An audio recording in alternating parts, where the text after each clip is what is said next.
आप सबके नमस्कार। हम डॉक्टर अर्चना उपस्थित बानी एगो खिलौना लेके। खिलौना कोनो टॉय लेके नहीं हम आई, बल्कि भोजपुरी गीतन में सोहर आ खिलौना ई गावल जाला, खेले वाला चीज़ ना है। तो आई एगो खिलौना सुनल जाओ। खिलौना के मुख्य आकर्षण ई होला कि ओकरा में हंसी मजाक बहुत होला, नोक झोंक बहुत होला, चाहे भौजाई के संगे होको, देवर के संगे होको। एकरा के एक तरह के स्वस्थ मनोरंजन के तौर पर लिहल जाला। तो प्रस्तुत बा एगो खिलौना, सुनी। हरदी फूले ला मोरे अंगना, हरदी फूले ला मोरे अंगना, हरदी फूले ला मोरे अंगना, हरदी फूले ला मोरे अंगना। बारह बरिस हम पिया संग सोनी, बारह बरिस हम पिया संग सोनी, तबो न भीजेले चुनरिया, तबो न भीजेले चुनरिया। हरदी फूले ला मोरे अंगना, हरदी फूले ला मोरे अंगना।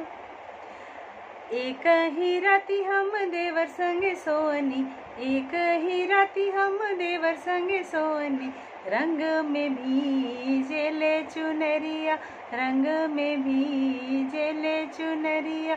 हरदी फूले ला मोरे अंगना, हरदी फूले ला मोरे अंगना।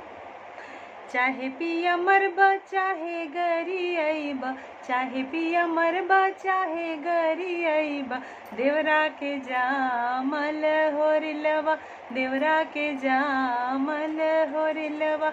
हरदी फूले ला मोरे अंगना, हरदी फूले ला मोरे अंगना। काहे धनी मार भी काहे गरी आई भी, काहे धनी मार भी काहे गरी आई।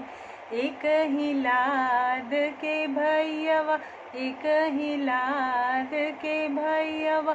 हरदी फूले ला मोरे अंगना, हरदी फूले ला मोरे अंगना, हरदी फूले ला मोरे अंगना, हरदी फूले ला मोरे अंगना।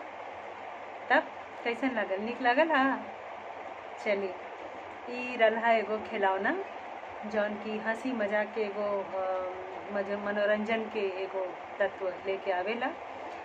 हमरा आशा बाटे कि रउरा सबके निक लागल होई। धन्यवाद हमरा गीत के सुनला खातिर। चैनल जरूर सब्सक्राइब कर ली, हम और भी बहुत सारा गीत लेके उपस्थित हुई। नमस्कार।